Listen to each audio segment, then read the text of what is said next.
Every single generation gets handed the blessings of freedom, but they also get the responsibilities that come with it. And that gift? It's not guaranteed. It has to be understood if we want to preserve it. So today, we're going to tackle a really vital question. How do we actually pass this gift on? Wow, this really gets to the heart of the matter, doesn't it? History shows us it's not like freedom is lost in some big dramatic explosion. Not usually. What happens is it just quietly erodes. It fades away bit by bit when a generation forgets what it is, where it came from, and what it asks of them. That's a pretty sobering thought, and it really sets up the challenge we're talking about today. And that leads us to the big question, right? This isn't just something to think about. It's a real, practical challenge for every single one of us. Parents, teachers, citizens. How do we make sure the next generation has the tools they need to be faithful stewards of liberty? All right, so first things first. We've got to understand a really fundamental idea. Understanding civics, being a good citizen, it's not automatic. It's not something we're just born with. It absolutely has to be taught and nurtured and intentionally passed down. Think about it. The whole structure of our republic is built on this one big assumption, that the people will be informed. If young people don't have a working knowledge of their rights, the limits on government, and their own responsibilities, well, they become vulnerable. Vulnerable to apathy, to confusion, or, frankly, to being manipulated. If we don't build that foundation, you can bet someone else will fill that void, probably with some pretty distorted ideas. Okay, so if we agree it has to be taught, what does good civic education actually look like? This is such a crucial point. It's not just about creating students who can ace a multiple-choice test. It's about forming citizens. This slide just lays out the difference so clearly. A test taker, sure, they can memorize the 3 branches of government. But a citizen? A citizen understands why those branches have limits on their power. A test taker can list off a few amendments. A citizen actually practices the responsibility and the respect that makes those rights mean something.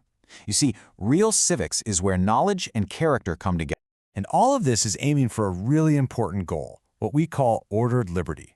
This isn't about some absolute freedom to do anything you want whenever you want. No, it's this really sophisticated balance where our individual rights are protected, but within a framework of law and our duty to each other.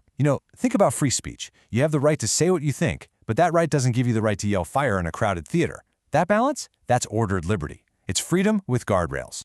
So if that's the goal, whose job is it to teach it? Is it all on the schools? Well, the short answer is nope. True civic formation is a team sport. It really does take a village. Let's take a look at who's on the team.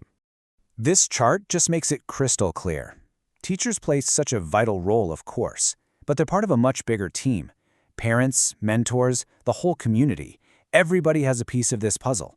And when all those groups work together, that's when young people start to develop confidence in our civic life, instead of cynicism. And here's how all those roles fit together so perfectly. Parents, you teach through just daily conversations. And this is the big one, by your own example. Teachers, they provide that essential structure, the history, the context that makes it all make sense. And mentors, whether they're in faith communities or other groups, they help connect that sense of civic duty to a deeper moral purpose. You need every single one. Of course, you can't teach a 6-year-old about something really complex like, say, federalism in the same way you'd teach a 16-year-old. It just wouldn't work. The approach has to be tailored to where they are in their development, building on ideas over time. This gives us a fantastic roadmap. For the little kids, it starts with the absolute basics. Ideas like fairness on the playground, why we have rules, maybe some simple community service. Then in middle school, you can introduce them to big things, like the Constitution, and start practicing the skill of disagreeing respectfully. By high school, they're ready to really dig into civic duties, how elections work, and how they can get involved right where they live. It's a slow, steady, and intentional process. Now, this next point is absolutely critical. The tone we use when we teach matters so much. Just look at this comparison. An approach that's based on fear, on panic, and outrage, it might get your attention for a minute, but in the long run, it just leads to burnout and people checking out. But a hopeful approach, one that talks about the resilience of our country and the power that individual citizens have, that builds real confidence and actually motivates people to participate for the long haul. Okay, so now we get to the most practical and maybe the most important part of all this. If we are the ones responsible for teaching, how exactly do we do it? How do we pass that torch? This quote just says it all. You know the old saying, more is caught than taught? We can give all the lectures we want, but our personal example, that's the real curriculum. The next generation is constantly watching us to see if we actually practice what we preach about being a good citizen. And believe me, they notice everything. They see how we talk about leaders that we don't agree with. They're watching how we handle an argument with a neighbor, or even one online.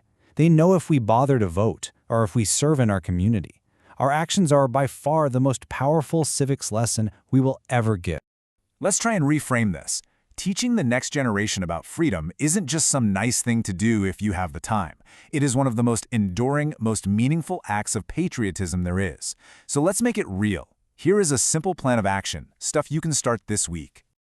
And look, this doesn't have to be complicated. First, just talk. Have a simple conversation with a young person in your life about what rights and responsibilities even mean.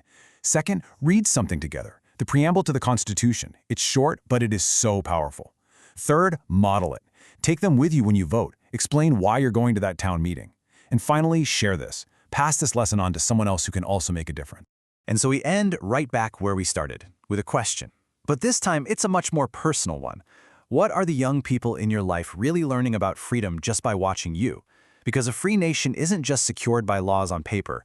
It's secured by faithful teaching, passed down from one generation to the next. Thank you for being part of that vital work.